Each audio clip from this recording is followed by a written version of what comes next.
back 12 years to get things that he did 12 years ago?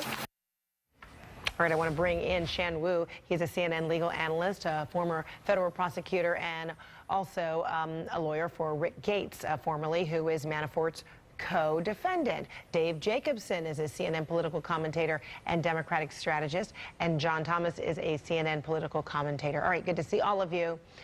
All right, so Shan Yu first, Robert Mueller is apparently trying to ratchet up the pressure on Paul Manafort, letting him know we mean business. You can't talk to people who are, potential witnesses. Do you think there is a chance now that Manafort may think again and potentially cooperate with this investigation, try to cut a deal? Well, it certainly ratchets up the pressure just enormously on him, and it's a very tough blow for his lawyers. It's so much harder to work with your client when they're incarcerated. There's lots and lots of document review that needs to be done. This makes it much harder. In terms of can we see into the future whether this will actually cause him to cooperate, it's hard to know. He has a very tough defense team, and right from the beginning they've been very adamant that they're going to go to war on this. But Mr. Manafort's not a young man, and the physical strain of being in jail is also very hard, so remains to be seen.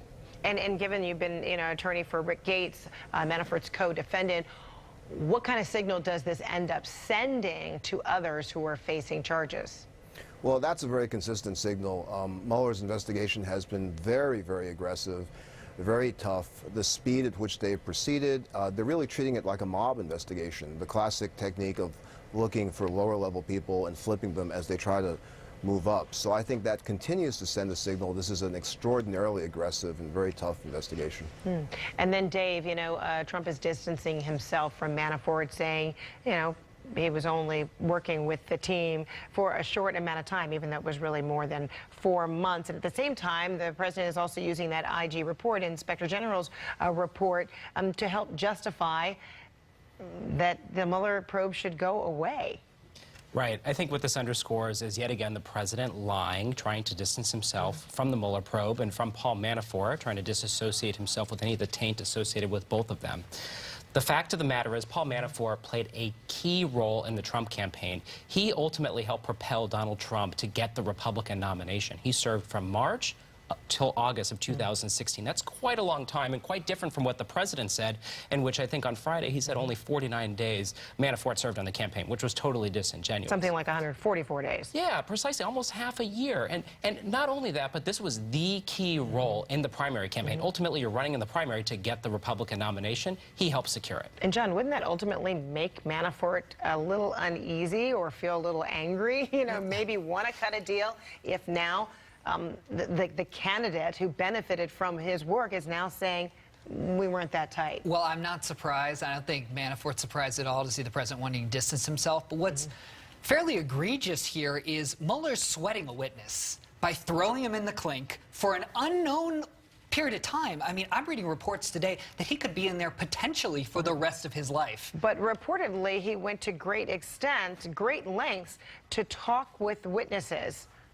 Well, Alan Dershowitz says this is unfair because a judge made this decision unilaterally and did not bring it into the public for giving Manafort an opportunity to hear his case heard. This, to me, seems nothing more than a desperate Mueller saying, how can we turn up the heat on these people close to Trump to get them to flip? I think Manafort is, although I guess I'm sure it's terribly uncomfortable to be incarcerated, Manafort also has the financial resources to endure a certain level of prosecution over something that Donald Trump was right happened 12 years ago. We're talking about not registering as a lobbyist. That's what we're talking about. Well, let me just say really quickly, though, this isn't the first time that Paul Manafort has violated a court order, right? He violated the gag order early on, helping to craft an op-ed. By writing an op-ed.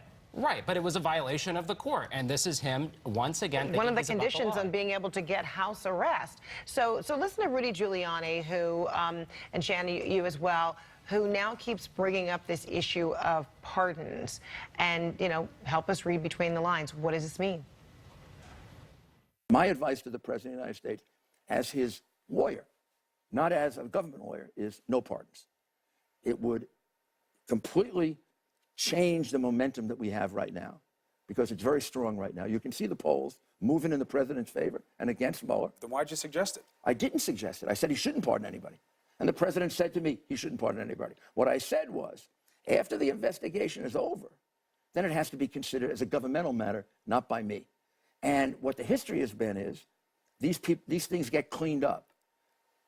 Ford did it, Reagan did it, Carter did it, Clinton did it, and Bush did it in political investigations. So you're saying after the probe is over, it may be cleaned up with any pardons? If people were unfairly prosecuted. All right, so Shan, what do you interpret here, and how wise is this?